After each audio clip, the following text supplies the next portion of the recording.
여러분 안녕하세요. 여러분 우선 다음 주도 읽어야 될 게 자신감이라고 하는 책인데 여러분 네 권의 책은 반드시 갖고 계셔야 될 책입니다. 여러분들이 이건 선택이 아니고 목회자라고 하면 이 네 권은 반드시 가지고 교인들에게 이 네 가지를 시리즈로 강론 내지는 세미나 내지는 설교로는 좀 부족합니다. 20분, 25분, 30분 설교로는 부족하니까 만약에 여러분 이것을 한 주의 설교를 한 편씩 이렇게 시리즈 설교, 나를 찾아가는 여행이라고 하는 제목으로 나를 찾아가는 여행이라는 제목으로 시리즈로 여러분이 설교를 한다면 설교를 하고 반드시 주중에 유튜브로 여러분 성도들에게 이것을 강론하시면 좋겠다 생각합니다. 뭐 한 두 꼭지 정도 하면은 한 20분씩 40분 정도, 설교에서 한 30분, 한 70분 정도를 배열하셔서 여러분이 나를 찾아가는 그 여행이라고 하는 것의 시리즈로 여러분이 강론하시면 참 좋지 않을까라고 하는 생각을 겸하여 부탁을 드리고 싶습니다. 여러분 제가 오늘은 이 자존감의 책에 목차를 먼저 카피를 한 이유가 있습니다. 그 이유는 목차를 이렇게 썼습니다는 뭐 이미 다 알고 계실 거니까 강조하지 않고 요 뒷장 때문에 이제 먼저 쓴 거죠. 앞에 부분에 이거는 이제 이 저자인 그 알리스턴 맥그레스라고 하는 분이 자기가 배열한 겁니다. 근데 내가 읽다 보니까 이 배열을 이렇게 좀 바꿨으면 좋겠다라고 하는 생각이 들어서 이 순서대로 제가 바꿔버린 거죠. 이거를 집합하는데 이것을 보고 뭐라고 그러냐면 편집적 책 읽기라고 합니다. 이게 이제 스크린 독서법 중에 이제 고단위 스크린 독서법이 1단계, 2단계, 3단계가 있거든요. 3단계 가면 이제 분석적 책 읽기, 편집적 책 읽기라고 하는 게 있습니다. 오늘 독서와 설교에 들어오시는 분들은 좀 다소 경제적인 부담이 좀 되긴 하지만 우리 7월에 하는 스크린 독서법에 꼭 좀 들어오셔서 휴가 때 여러분이 제가 가을에 하지 않고 여름에 이거 휴가 전에 하는 이유는 여러분이 휴가를 어디 많이 다니기가 어렵잖아요. 그럼 휴가 때 이번에 그 스크린 독서법 공부를 제가 좀 많이 바꿨습니다. 내용을 변경된 것들을 가지고 그대로 독서하는 시간, 그런 연습과 훈련을 하는 시간을 가져보면 참 좋겠다.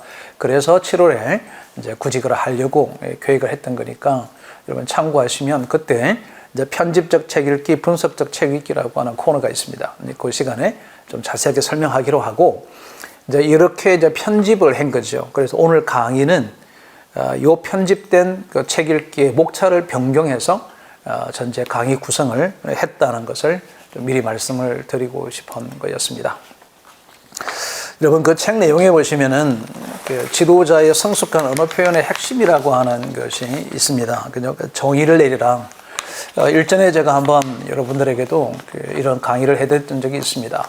어떤 얘기를 하려고 할 때 우리 설교자가 무엇에 대해서 믿음에 대해서 얘기하려고 할 때는 설교자가 그 믿음에 대한 아주 정확한 규정, 정의를 분명히 밝혀라.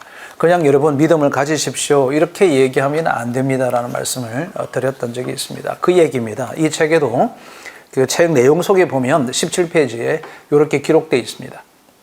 정의를 내리는 것이 얼마나 중요한지에 대해서 여러분이 참 꼭 기억을 해 주셔서 교인들에게 충분하게 설명해 주셨으면 참 좋겠다 생각합니다.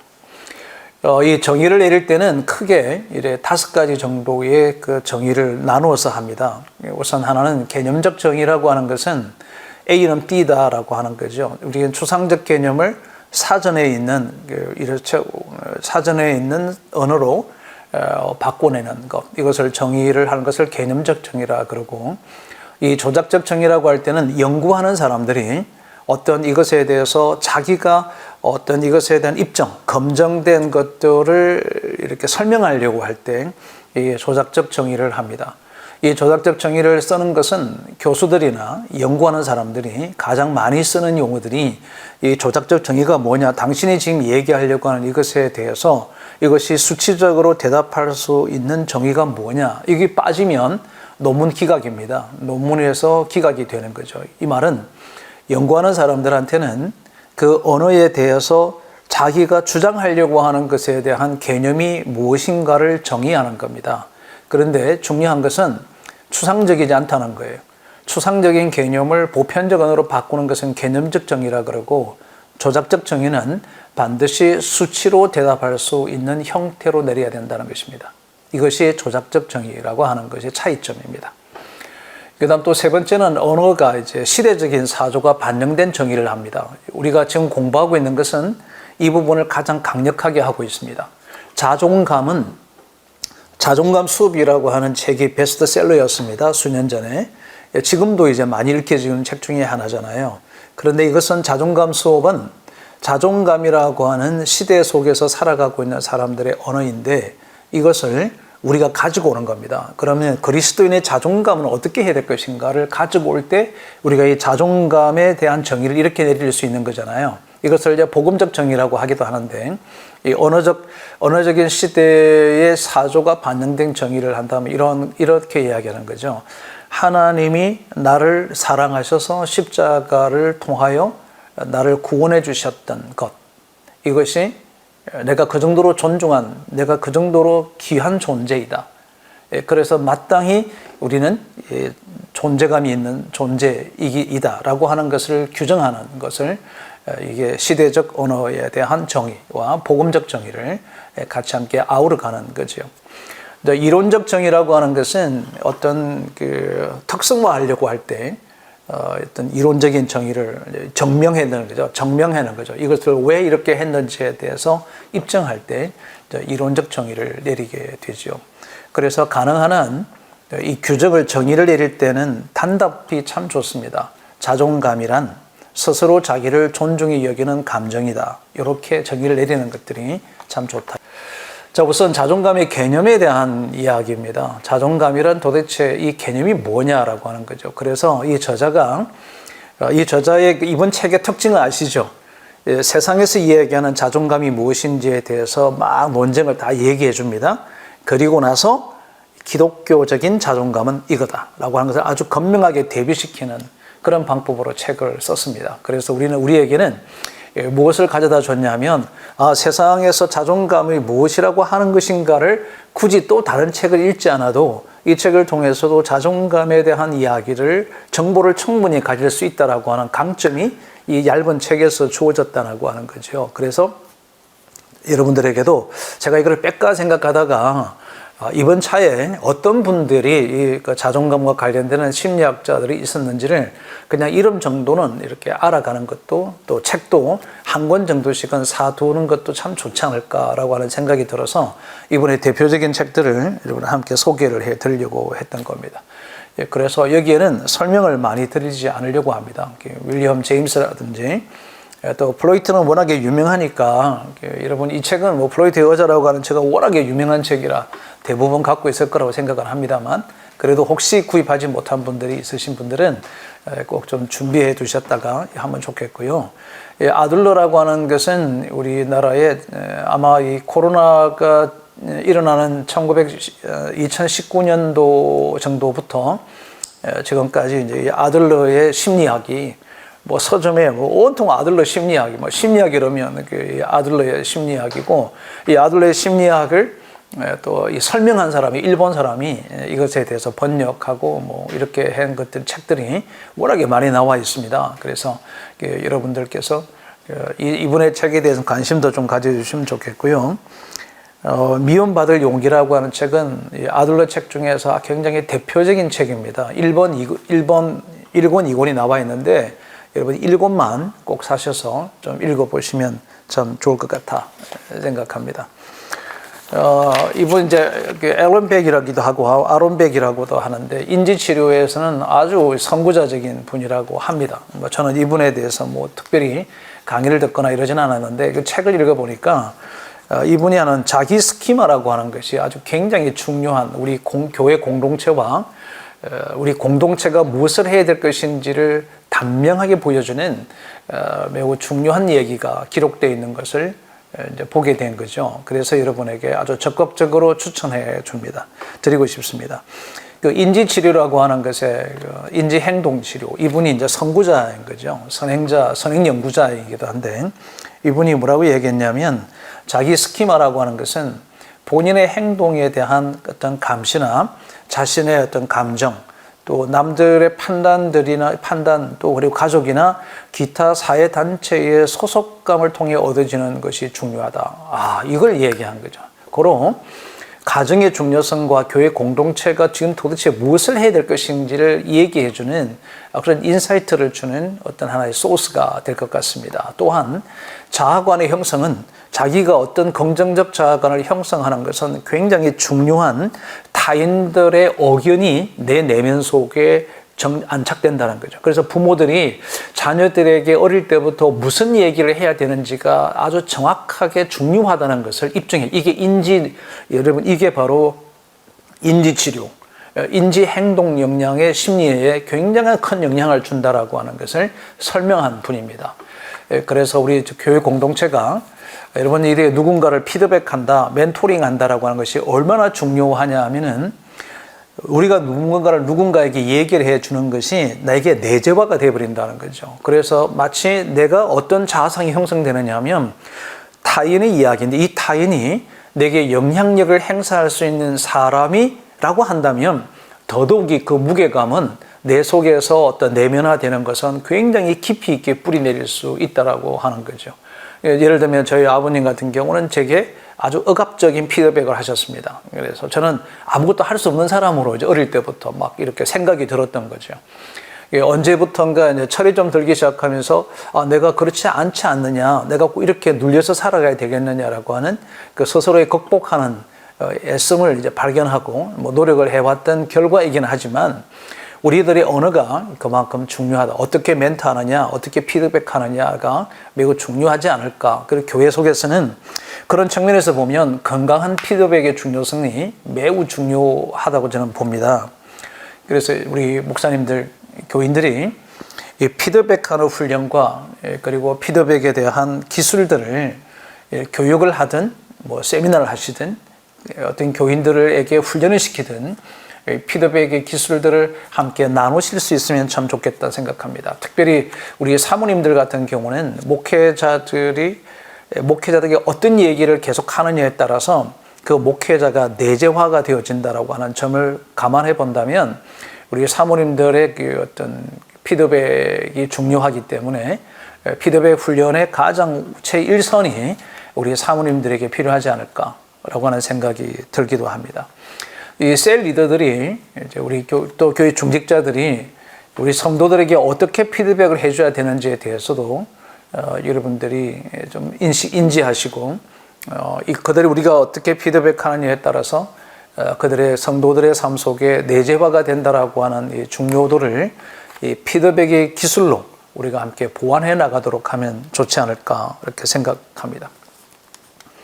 칼 로저스라고 하는 분도 아주 유명한 분입니다. 이분에 대해서도 사람들이 많이 심리학자들은 이 칼 로저스라고 하는 분들의 이야기를 굉장히 많이 하죠.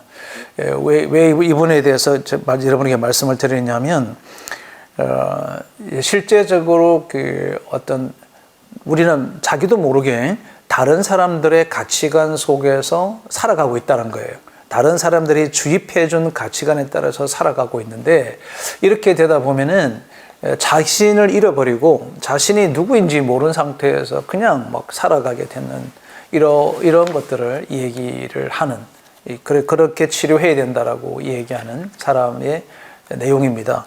여러분 이분의 책도 꼭 한번 구입해서 읽으시면 좋을 것 같습니다.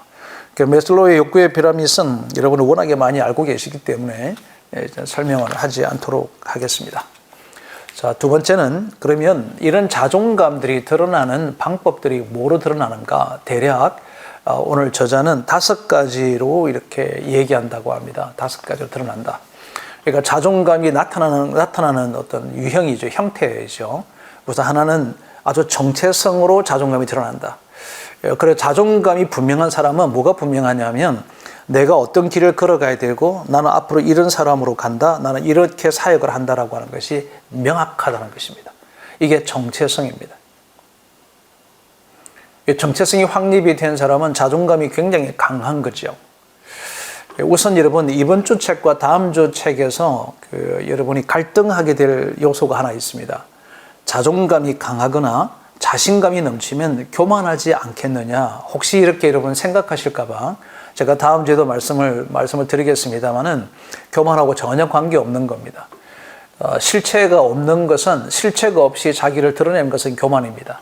근데 실체가 있는 것, 내가 왜 자존감으로 살아야 되는지, 내가 왜 그리스도 안에서 주님 안에서 자신감을 갖고 살아가야 되는지에 대해서 알고 하는 것은 결코 교만이 아니다라고 하는 거죠.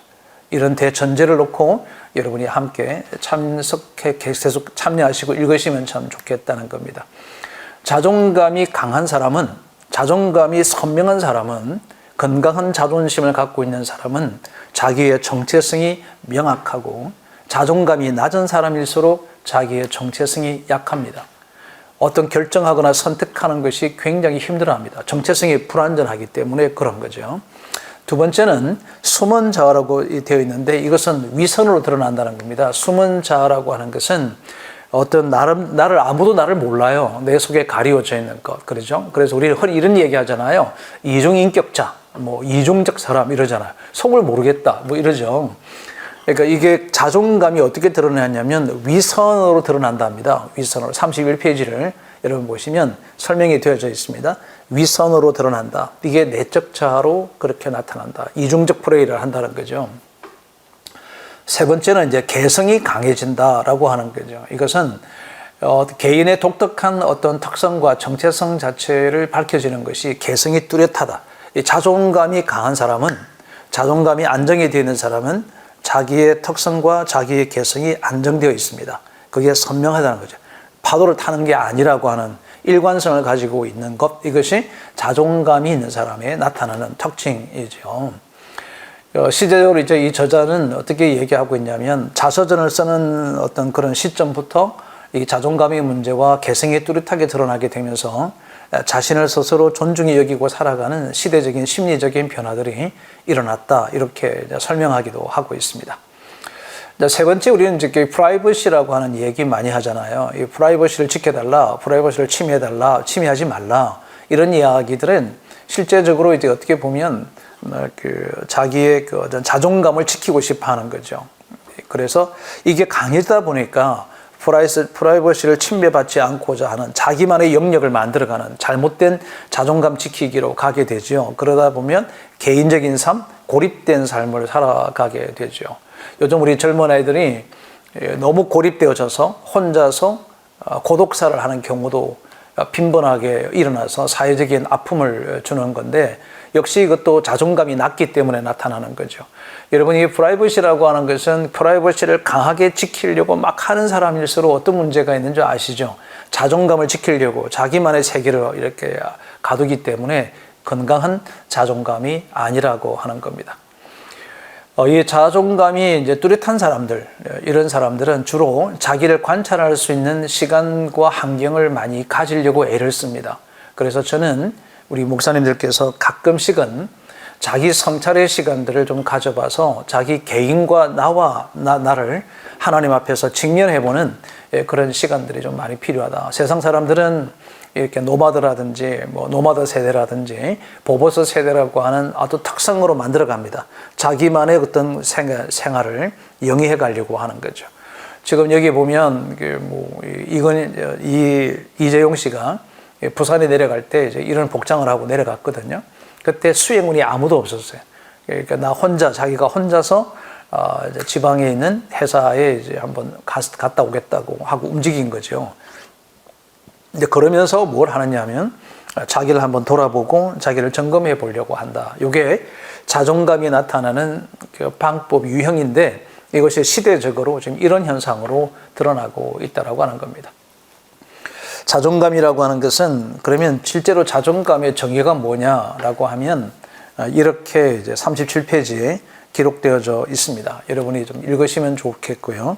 자존감과 유사한 언어의 차이점은, 이 자존감이라고 하는 것은 자존심, 자기 가치 확립, 이런 이야기들로 막 이렇게 번역되어져서 우리가 좀 쓰고 있죠. 이런 것들도 이런 요소가 있구나라고 하는 거죠. 여기 보면 자기 의존이라고 하는 것과 자기 효능감, 이런 것이 있습니다. 이게 아주 중요한 요소거든요.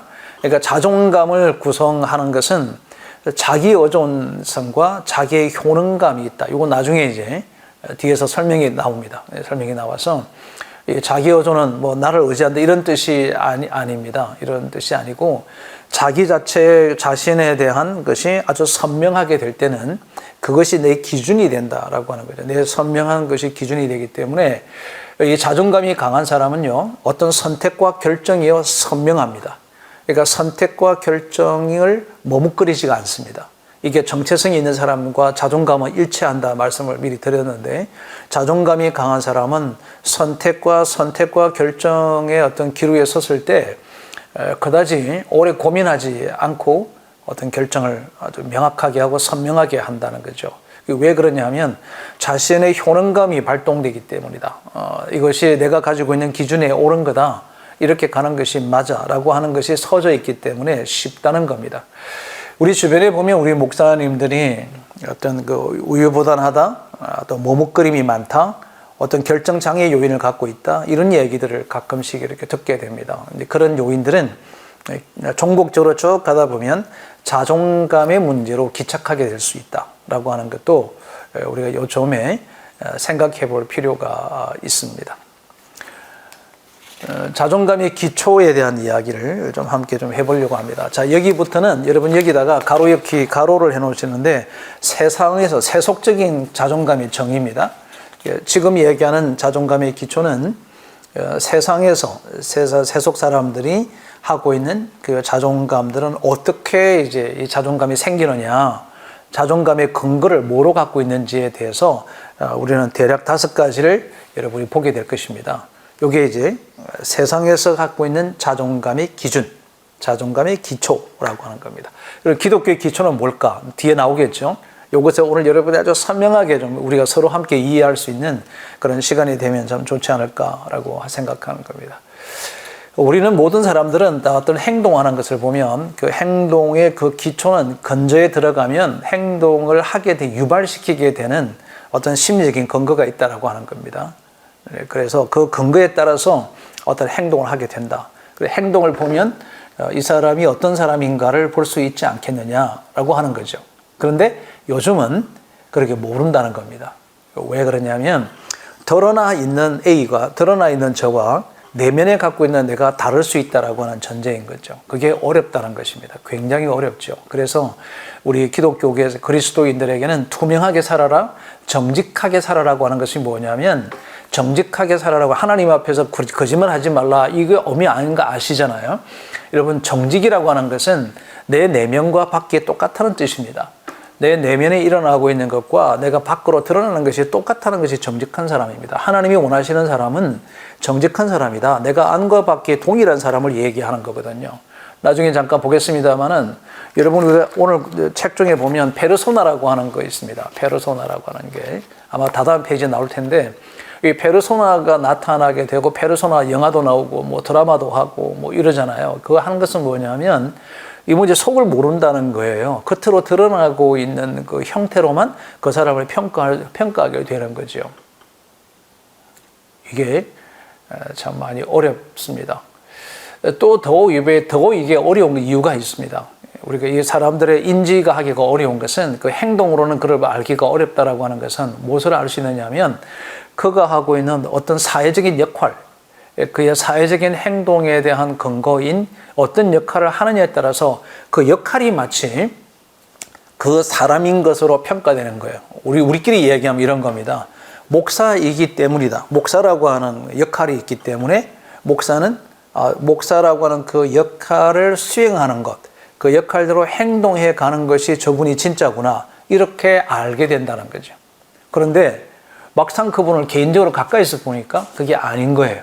그래서 뭐가 찾아오느냐 하면 실망이 찾아오게 되고, 사회 속에서는 기독교를 폄하하게 되는 결정적 요인이 나타나고 있는, 외관으로 드러나고 있는 교회와 목회자라고 하는 그 사회적인 역할론과 실제하고 너무 거리감이 너무 커버리니까 여기에서의 황망함을 이제 갖게 되는 것, 이렇게 우리가 이해하면 참 좋겠습니다.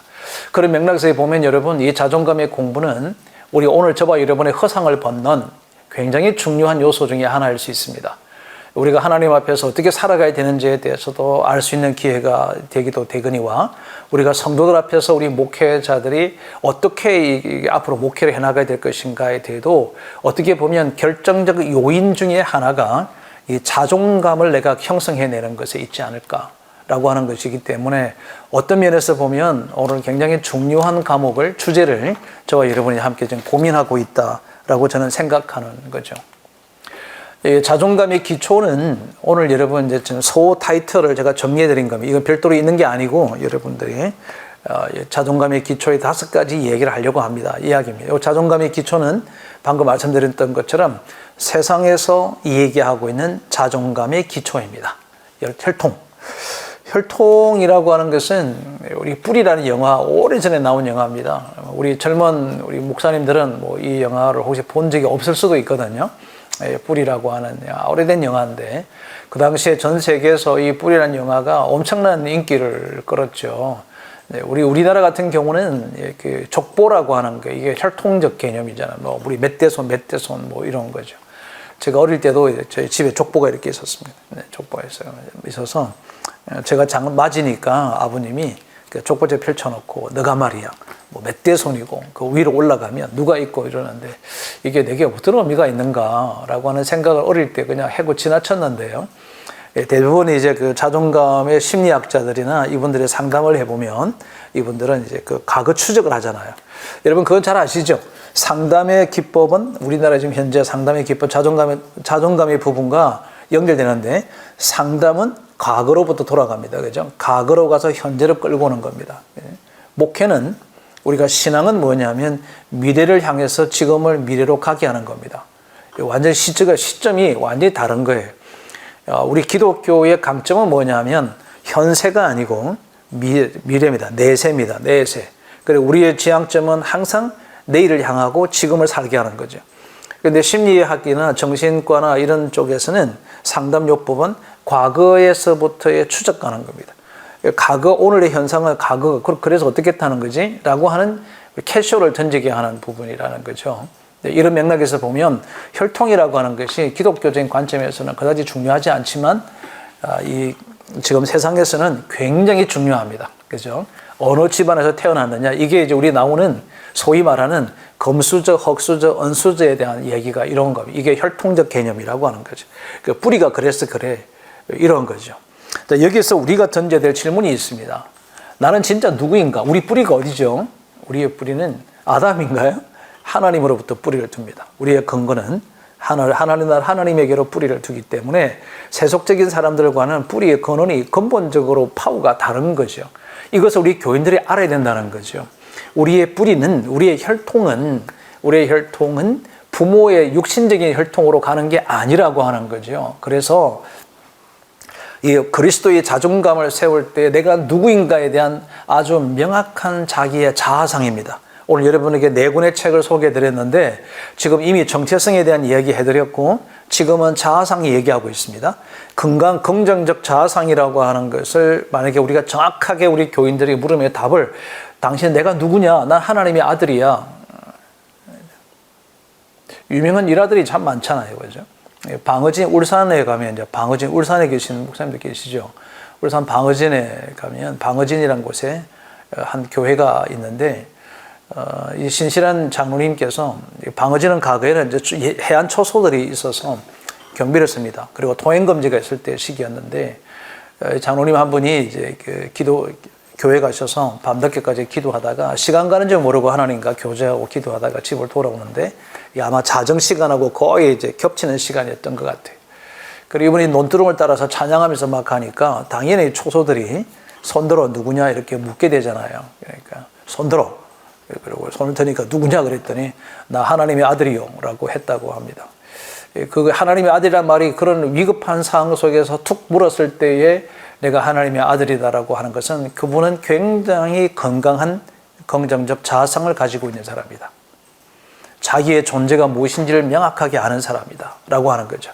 우리 성도들이 이런 시대적인 암울한 상황 속에서 살아가고 있을 때 내가 누구인가 내가 하나님의 자녀라고 하는 것에 대해 아주 명확한 확신과 인식만 된다면 모든 어려움을 극복할 수 있지 않겠습니까? 하나님께서 우리에게 묻습니다. 내 이름이 뭐냐? 너가 어디에서 어디에 있느냐? 너가 어디로 와서 어디로 가느냐? 사실 따지고 보면 이 심리적으로나 정신적으로는 이것의 최초의 질문을 던지셨던 분은 하나님이신 것 같습니다. 아담아, 너가 어디에 있느냐? 알고 계셔도 물었습니다. 내가 주의 낯을 피하여 숨었나이다. 자기의 위치를 정확히 밝힙니다. 그게 건강한 거죠. 만약에 건강하지 않으면 계속 숨을 겁니다. 말도 하지 않고 숨과 온둔해버리는 거죠.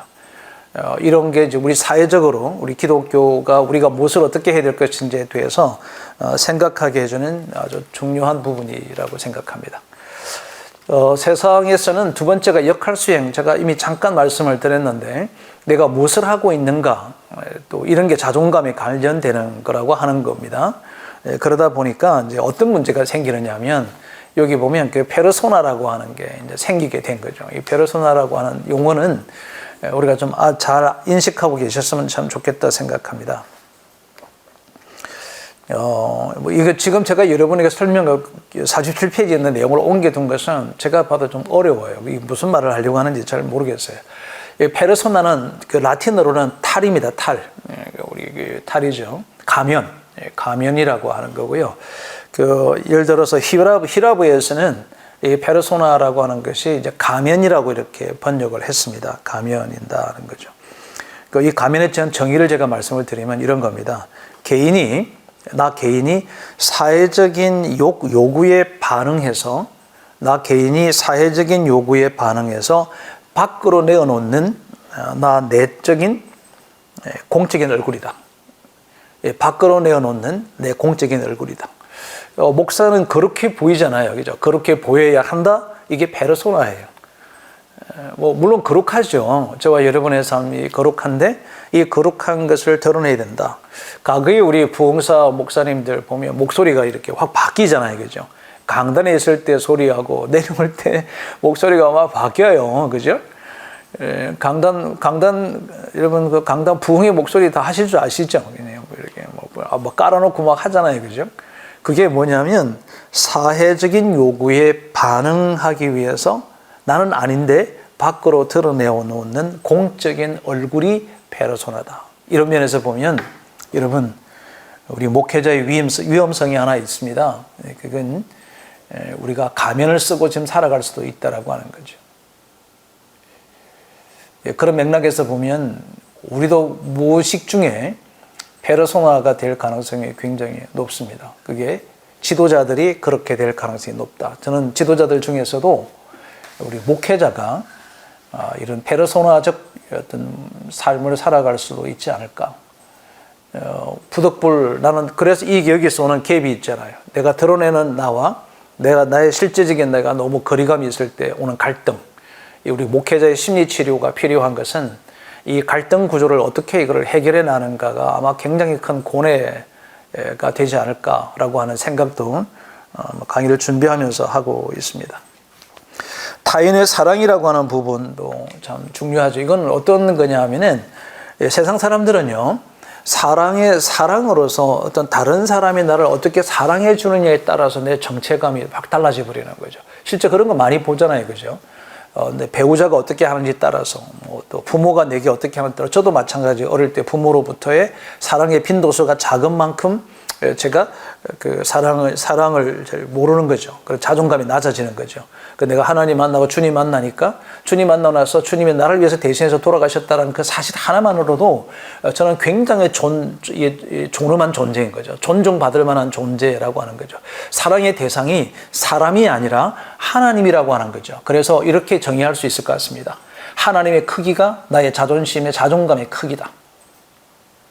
내가 하나님을 인식하는 하나님의 사랑에 대한 것에 대한 크기와 너비가 내 자존감의 크기와 너비다. 타인에 대한 사랑에 대해서 어떻게 하느냐에 따라서 내가 자존감이 높아지고 낮아지고 이건 잘못됐잖아요. 그죠? 또 물론 옆에 사람이 사랑해 주는 것이 굉장히 중요합니다. 정말 중요한 것 같아요. 그죠? 사랑을 우리 목사님들도 사모님으로부터 사랑을 듬뿍 받고 하면 목회가 참 재밌잖아요. 그죠? 힘도 나고. 예, 절대 잘못됐다는 것이 아닙니다. 이게 전부가 아니라고 하는 거라는 것을 말씀드리는 겁니다. 우리 기독교의 관점은 다른 면이다라고 하는 거고요. 일반 심리학에서는 영원한 어미두기라고 하는 것이 굉장히 고차원적인 그 어떤 심리적인 영역이더라고요. 근데 이미 우리 기독교는 영원한 나라가 있으니까 참 비교할 수가 없다. 영원한 의미를 뭐 암만 부여해도 우리에게는 확고한 영원한 나라, 하나님 나라라고 하는 것이 있기 때문에 이미 우리는 모든 성도들이, 모든 그리스도인들은 자존감이 아주 좋다. 저는 이렇게 생각하는 겁니다. 기본적으로. 그것을 단지 모르고 있을 뿐이다. 라고 하는 것을 우리가 주지시킬 수 있고 우리 교인들에게 깨워줄 수 있는 그런 어떤 메시지가 되어야 되지 않을까라고 하는 생각이죠. 플러스 원을 하나 좀 하려고 합니다. 그 많은 세상에서는 어떤 경험의 해석들에 대해서 아주 중요하게 생각하는 것 같아요. 내가 어떤 이런 거잖아요. 자기가 내가 경험해봤던 것으로만 마치 이제 전부인 것으로 규정하는 이러한 방법들은 참 잘못되었다. 이런 것은 물론 경험이라고 하는 것은 여러분 지금 제가 잘못했다고 하는 것은 틀렸다는 게 아닙니다. 그것만 주장할 때는 잘못됐다라고 얘기하는 겁니다. 우리 경험은 굉장히 중요합니다. 경험이 많은 시니어들일수록 실수와 시행착오를 전폭적으로 줄일 수 있기 때문에 매우 중요한 요소인 것은 사실입니다. 그러나 사람을 어떻게 경험한 것이 절대적 진리로서 얘기할 수 있는 것은 아니지 않겠느냐라고 하는 거고요. 내가 경험을 하지 못한 사람이면 그러면 자존감하고는 무관한 사람이냐라고 하는 것에 대한 반문을 한다면 그 반론의 어떤 적합한 답을 찾기가 굉장히 어려울 것 같습니다. 그래서 내린 결론이 뭐냐 하면은 자존감의 기초, 세속적인 기초로서는 그리스도인의 자존감을 말할 수가 없다라고 하는 거죠. 이 5가지 요인들이라고 하는 것은 결국은 어렵지 않을까라고 하는 겁니다. 만약에 우리가 어떤 이런 경험을 해야 돼요. 그래야 자존감이 좋아져. 만약에 이렇게 하면은 자존감이 무너져, 낮아져라고 한다면 어떤 선택에 따라서 자존감이 되어지고도 하고 잘못되기도 하고 좋아지기도 한다라고 한다면 그 선택 자체를 잘못하면 아예 어떤 좋은 자존감을 갖기가 어렵다 이런 구조로 밖에 해석할 수가 없으니까 참 힘들지 않을까라고 하는 겁니다.